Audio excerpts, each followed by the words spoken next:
47 tonnes d'acier foncent droit sur vous à près de 50 km/h. Le sol tremble, l'air vibre et chaque pas en arrière semble inutile. La tourelle tourne avec une lenteur presque calculée, froide, méthodique. Le canon rayé de 90 mm s'aligne. 3 secondes, pas plus. Ce n'est pas un cauchemar, ni une scène de cinéma. C'est un M48 Patton, et lorsqu'il apparaît sur le champ de bataille, il n'y a plus vraiment de choix possible. Au début des années 1950, les États-Unis vivent dans l'ombre d'une peur nouvelle. La Seconde Guerre mondiale est terminée, mais la paix n'est qu'une illusion fragile. En Europe, 2 blocs se font face, séparés par une frontière invisible mais lourdement armée. À l'Est, l'Union soviétique aligne des divisions blindées entières, prêtes à déferler sur l'Allemagne de l'Ouest. À Washington, une question obsède les stratèges. Comment arrêter cette marée d'acier ? La réponse doit être brutale, technologique, définitive. Il faut un char capable de dominer le champ de bataille avant même le premier tir. Un char qui inspire la peur, non seulement par ses performances, mais par sa simple présence. C'est ainsi que naît le projet T-48, futur M48 Patton. Son nom n'est pas choisi au hasard. George S. Patton, général flamboyant de la Seconde Guerre mondiale, croyait que le char n'était pas un simple véhicule, mais l'incarnation même de la puissance terrestre. Rapidité, choc, violence concentrée. Donner son nom à un char, c'est lui transmettre cet héritage, celui de l'offensive permanente. Dès les premières esquisses, le M48 rompt avec tout ce qui existe alors. Les ingénieurs américains abandonnent les formes anguleuses et adoptent le moulage. Le résultat est un blindage courbe, épais, incliné, conçu pour faire ricocher les obus ennemis. Le glacis frontal atteint 110 mm d'acier sous un angle redoutable. La tourelle, massive et arrondie, ressemble à une carapace géante. Sur le champ de bataille européen, ce char doit être une forteresse mobile. Sous le blindage, un cœur vorace bat sans retenue. Un moteur essence Continental à 12 cylindres, refroidi par air, délivrant plus de 800 chevaux. Une puissance énorme pour l'époque. Sur route, le M48 peut rivaliser en vitesse avec des chars plus légers, un exploit que les ingénieurs américains affichent fièrement face au T-54 soviétique. Ce monstre n'est pas seulement fort, il est rapide. Son arme principale, le canon M41 de 90 mm, est pensé pour tuer à distance. À plus de 2 km, il peut percer les blindages considérés comme invulnérables quelques années plus tôt. Les munitions sont variées, perforantes, cumulatives, explosives, fumigènes. Le commandant choisit, le chargeur agit, le tireur frappe. Tout est conçu pour que la cible n'ait qu'une seule chance, ne pas être vue. Autour du canon, les mitrailleuses complètent le tableau. Une Browning de 12,7 mm domine la tourelle, capable d'abattre un avion volant bas ou de déchiqueter des positions légères. Une autre, coaxiale, balaie l'infanterie ennemie. Approcher un M48 sans couverture relève du suicide. À l'intérieur, 4 hommes vivent enfermés dans un espace saturé de bruit, de chaleur et d'odeur de métal brûlant. Le conducteur, isolé à l'avant, sait qu'il sera le premier touché en cas d'impact frontal. Le tireur, concentré sur son viseur, n'existe plus que pour la cible. Le chargeur manipule des obus de 20 kg dans une chorégraphie répétée jusqu'à l'épuisement. Au-dessus de tous, le commandant observe, décide, ordonne. Lorsque les premiers M48 sortent des chaînes de montage en 1952, l'armée américaine est convaincue d'avoir créé l'arme ultime de la guerre froide. Les généraux imaginent déjà des colonnes de Patton bloquant l'avancée soviétique sur les plaines d'Europe occidentale. Dans cette vision, le M48 est invincible. Il est le symbole de la supériorité industrielle et militaire américaine. Mais l'histoire, une fois de plus, refuse de suivre les plans tracés dans les bureaux. Le M48 n'ira pas d'abord affronter les chars soviétiques dans les plaines gelées d'Europe. Son destin l'attend ailleurs, dans un environnement pour lequel il n'a jamais été conçu. Là où la vitesse, le blindage et la puissance de feu ne suffisent plus. 47 tonnes d'acier foncent droit sur vous à près de 50 km/h. Le sol tremble, l'air vibre, et chaque pas en arrière semble inutile. La tourelle tourne avec une lenteur presque calculée, froide, méthodique. Le canon rayé de 90 mm s'aligne. 3 secondes, pas plus. Ce n'est pas un cauchemar, ni une scène de cinéma. C'est un M48 Patton, et lorsqu'il apparaît sur le champ de bataille, il n'y a plus vraiment de choix possible. Au début des années 1950, les États-Unis vivent dans l'ombre d'une peur nouvelle. La Seconde Guerre mondiale est terminée, mais la paix n'est qu'une illusion fragile. En Europe, 2 blocs se font face, séparés par une frontière invisible mais lourdement armée.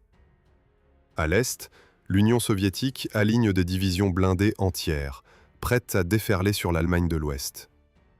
À Washington, une question obsède les stratèges. Comment arrêter cette marée d'acier? La réponse doit être brutale, technologique, définitive. Il faut un char capable de dominer le champ de bataille avant même le premier tir. Un char qui inspire la peur, non seulement par ses performances, mais par sa simple présence. C'est ainsi que naît le projet T-48, futur M48 Patton. Son nom n'est pas choisi au hasard. George S. Patton, général flamboyant de la Seconde Guerre mondiale, croyait que le char n'était pas un simple véhicule, mais l'incarnation même de la puissance terrestre. Rapidité, choc, violence concentrée. Donner son nom à un char, c'est lui transmettre cet héritage, celui de l'offensive permanente. Dès les premières esquisses, le M48 rompt avec tout ce qui existe alors.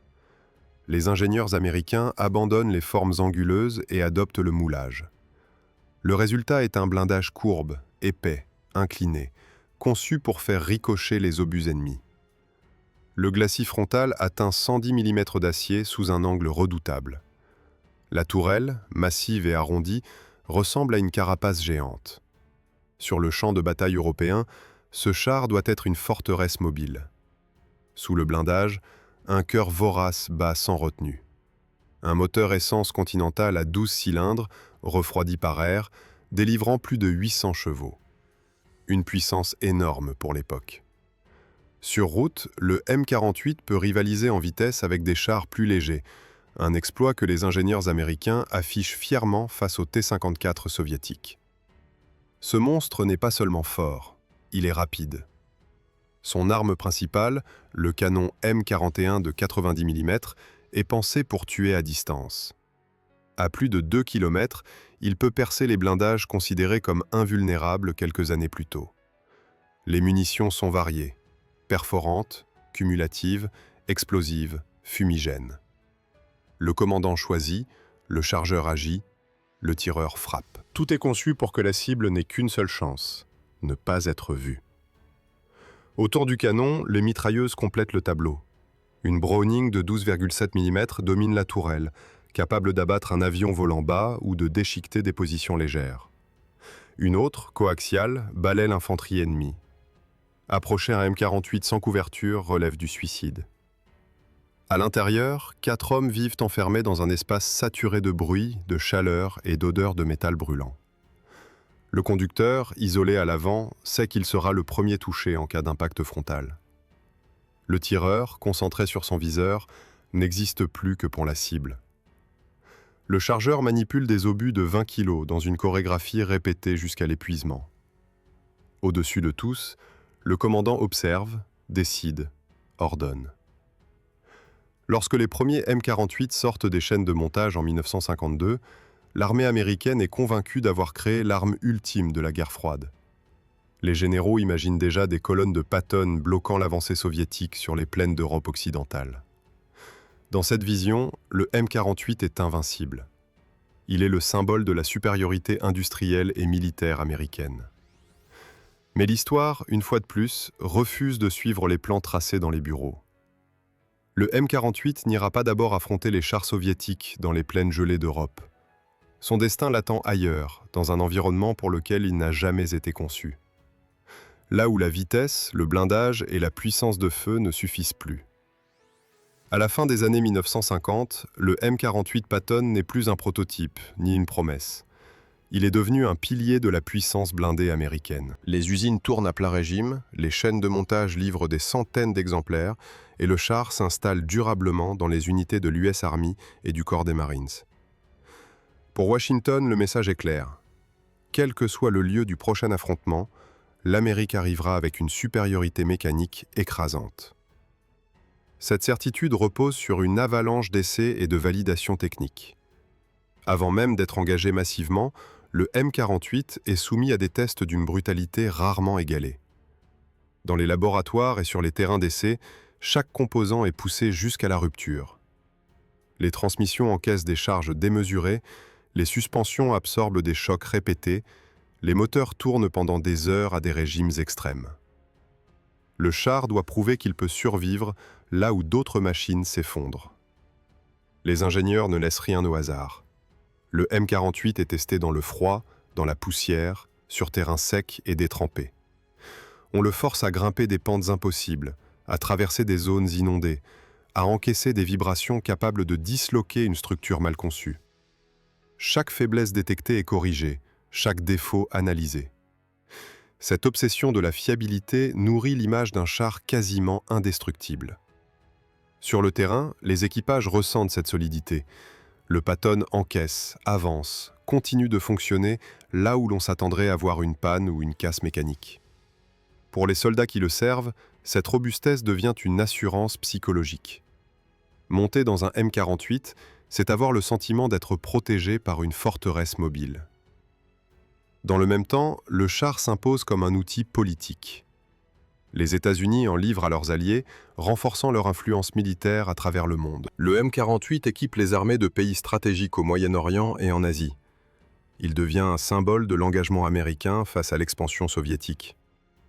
Posséder des Patton, c'est afficher son appartenance au camp occidental. Les doctrines d'emploi se précisent. Le M48 est intégré dans des formations combinées, travaillant avec l'infanterie mécanisée, l'artillerie et l'aviation. Sur le papier, tout est cohérent. Le char avance, écrase les défenses, ouvre la voie. Les exercices grandeur nature confirment cette vision. Dans un environnement contrôlé, le Patton fait exactement ce qu'on attend de lui. Mais à mesure que la décennie avance, les conflits évoluent. Les guerres ne se déclarent plus entre grandes puissances sur des fronts clairement définis. Elles surgissent dans des régions instables, contre des adversaires insaisissables. Les lignes de front se dissolvent, les batailles deviennent fragmentées. Et dans ces guerres nouvelles, la technologie la plus avancée n'est pas toujours synonyme de domination. Lorsque les premiers M48 sont envoyés en Asie du Sud-Est au début des années 1960, l'objectif semble simple: appuyer les forces alliées, sécuriser des zones, montrer la détermination américaine. Le char arrive dans un conflit encore limité, présenté comme une opération de stabilisation. À ce stade, peu de responsables imaginent une guerre longue et totale. Les premiers contacts avec le terrain vietnamien sont trompeurs. Sur les routes principales et autour des bases, le M48 remplit son rôle. Il impressionne, dissuade, écrase les positions légères. Les obus explosifs font taire des nids de résistance, les mitrailleuses balayent les zones découvertes. Dans ces conditions, le Patton semble confirmer sa réputation. Mais au-delà de ces zones contrôlées, un autre monde existe. Un monde où la route disparaît sous la végétation, où le sol cède sous le poids des machines, où l'ennemi ne se montre presque jamais. La jungle n'offre ni visibilité ni distance de sécurité. Elle absorbe le bruit, dissimule les mouvements, étouffe la supériorité technologique. Peu à peu, les équipages comprennent que quelque chose ne va pas. Les déplacements deviennent lents, contraints, prévisibles. Chaque progression suit les mêmes axes, chaque arrêt expose le char à une menace invisible. Le M48, conçu pour imposer le combat, se retrouve obligé de subir le terrain. La logistique commence à peser. Le moteur essence, si puissant, réclame des quantités colossales de carburant. Acheminer ce carburant à travers un pays hostile devient une opération en soi. Chaque convoi est une cible potentielle. Chaque panne immobilise une machine trop lourde pour être évacuée rapidement. Face à eux, les combattants vietnamiens observent, apprennent, s'adaptent. Ils comprennent vite que le Patton n'est pas invincible. Ils n'essaient pas de l'affronter frontalement. Ils l'attendent. Ils le piègent. Ils transforment son poids et sa taille en faiblesse. À ce stade, le M48 n'a pas encore été vaincu. Mais le doute s'installe. Le char qui devait dominer tous les champs de bataille commence à révéler ses limites. Non pas par manque de puissance, mais parce que la guerre qu'il affronte n'a rien à voir avec celle pour laquelle il a été conçu. La machine est prête, les hommes aussi. Pourtant, l'engrenage est lancé. Et dans les profondeurs vertes du Vietnam, le Patton s'avance vers une épreuve qui va redéfinir sa place dans l'histoire. Lorsque la guerre du Vietnam bascule dans une confrontation ouverte et prolongée, le M48 Patton cesse d'être un symbole pour devenir un outil quotidien. Jour après jour, il sort des bases, progresse en tête des colonnes, couvre l'infanterie, pilonne des positions soupçonnées d'abriter l'ennemi. Sur le papier, son rôle est clair: apporter une puissance de feu écrasante et protéger les soldats américains. Sur le terrain, la réalité est tout autre. La jungle impose son propre rythme. La visibilité se mesure en dizaines de mètres, parfois moins. Les branches, les lianes et les bambous forment un mur vert qui bloque les optiques et rend les instruments de visée presque inutiles. Le char avance lentement, forçant son passage, révélant sa position bien avant d'apercevoir une menace. Chaque mètre parcouru devient une exposition. Très vite, le M48 n'est plus un chasseur, mais une cible annoncée. Les routes sont rares, prévisibles, souvent minées. Les pistes improvisées se transforment en bourbiers sous la pluie des moussons. Avec ses 47 tonnes, le Patton s'enfonce, patine, s'immobilise. Un char arrêté dans la jungle n'est plus une forteresse, c'est un piège. Les combattants vietnamiens exploitent cette faiblesse avec une efficacité redoutable. Ils ne cherchent pas l'affrontement frontal. Ils observent les habitudes, repèrent les itinéraires, choisissent l'instant précis. Une explosion arrache une chenille. Le char est immobilisé. Quelques secondes plus tard, les tirs de roquettes frappent les flancs ou l'arrière, là où le blindage est plus vulnérable. L'équipage n'a souvent pas le temps de réagir. Le canon de 90 mm, conçu pour détruire des chars à longue distance, se révèle disproportionné contre un ennemi invisible. Tirer un obus explosif sur une zone suspecte coûte cher et produit un effet limité. Les combattants se dispersent, disparaissent dans des tunnels, réapparaissent ailleurs. La supériorité du feu devient une illusion coûteuse. Le moteur du M48, puissant mais gourmand, aggrave encore la situation. Chaque sortie consomme des quantités massives de carburant. Les convois logistiques deviennent des objectifs prioritaires. Sans carburant, le char n'est qu'un bloc d'acier inutile. La dépendance à l'essence transforme chaque opération blindée en un enchaînement fragile, où la moindre rupture peut tout faire s'effondrer. À l'intérieur, les équipages vivent une guerre d'usure psychologique. La chaleur est étouffante, le bruit est constant. La tension ne retombe jamais. Contrairement au combat conventionnel, il n'y a pas de ligne de front claire, pas de moment de répit. Le danger peut surgir à l'arrêt, en patrouille, ou même dans un périmètre censé être sécurisé. Les pertes augmentent. Certains M48 sont détruits par des mines artisanales d'une puissance inattendue. D'autres brûlent après un impact de roquettes cumulées. Le carburant s'enflamme, l'intérieur devient un enfer en quelques secondes. Les soldats commencent à surnommer certaines variantes « Zippo », en référence au célèbre briquet, une ironie noire née de l'expérience directe du feu. Pour tenter de survivre, les équipages improvisent. Sacs de sable, plaques de métal, chenilles de rechange sont accrochés partout où c'est possible. Ces ajouts offrent un mince espoir face aux charges cumulatives, mais alourdissent encore la machine et fatiguent la suspension. Chaque modification est un compromis désespéré entre protection et mobilité. Le M48 est alors utilisé de plus en plus comme une plateforme d'appui-feu statique. Il protège des bases, couvre des axes, soutient l'infanterie lors d'assauts limités. Dans ce rôle, il reste dangereux et efficace. Mais ce n'est pas la guerre pour laquelle il a été conçu. Le char de la percée rapide devient un bunker mobile, cloué à des positions défensives. Les chiffres parlent d'eux-mêmes. Au fil des années, les pertes s'accumulent. Des centaines de chars sont endommagés ou détruits. Chaque machine perdue rappelle une vérité difficile à accepter. La supériorité technologique ne garantit pas la victoire lorsque l'environnement et l'ennemi dictent les règles. Pour beaucoup d'officiers américains, le Vietnam marque une rupture. Le M48 n'a pas failli par manque de puissance ou de qualité. Il a échoué parce qu'il a été projeté dans une guerre qui neutralisait précisément ses points forts. Là où il devait imposer la distance, il est forcé au combat rapproché. Là où il devait manœuvrer librement, il est contraint à l'immobilité. À la fin du conflit, l'image du Patton est profondément marquée.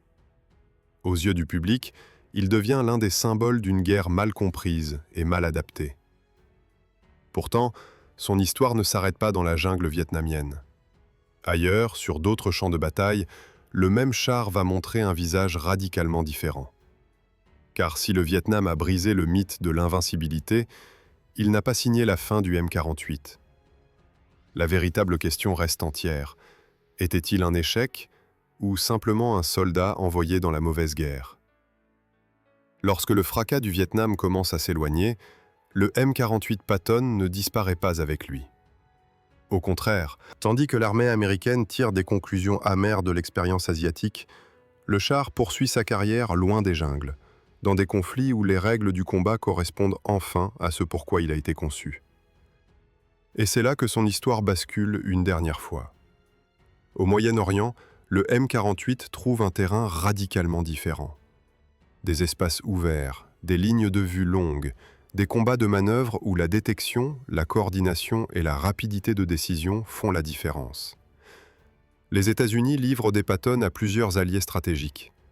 Très vite, une situation paradoxale émerge. Le même char se retrouve dans des camps opposés. Lors de la guerre des 6 jours, en 1967, les M48 israéliens affrontent des Patton jordaniens dans des combats directs autour de Jérusalem et dans la vallée du Jourdain. Cette fois, aucune jungle pour absorber le bruit, aucun tunnel pour disparaître. Les chars se voient, se traquent, s'engagent à distance. Les équipages israéliens exploitent pleinement la mobilité et la coordination interarmes. Les affrontements sont violents, rapides, décisifs. Le M48 montre alors ce qu'il sait réellement faire, frapper avant d'être frappé. De nombreux chars jordaniens sont détruits ou capturés.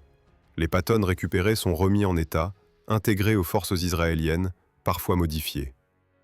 Un même char change de camp, change d'équipage, mais conserve sa logique de combat. Cette guerre démontre une chose essentielle. Dans un environnement adapté, le M48 reste une machine redoutable. Peu après, en Asie du Sud, le Patton est engagé dans un autre conflit majeur. Lors de la guerre indo-pakistanaise de 1965, les M48 pakistanais affrontent des blindés indiens dans les plaines et les zones semi-désertiques. Là encore, les combats sont durs, coûteux, sans vainqueur écrasant. Mais une leçon ressort des rapports militaires. Le M48 n'est pas dépassé. Il est vulnérable, comme tous les chars, mais il conserve une capacité de combat crédible face à des adversaires modernes. À partir de la fin des années 1960, le Patton entre dans une nouvelle phase de son existence. Il n'est plus l'arme ultime, mais il devient une plateforme. De nombreuses armées le modernisent. Les moteurs essence, trop dangereux et trop gourmands, sont remplacés par des diesels plus fiables. Les systèmes de tir évoluent, les viseurs s'améliorent. Des blindages additionnels apparaissent. Le char change, s'adapte, survit. Dans certains pays, le M48 reste en service jusqu'aux années 1990, parfois même au-delà.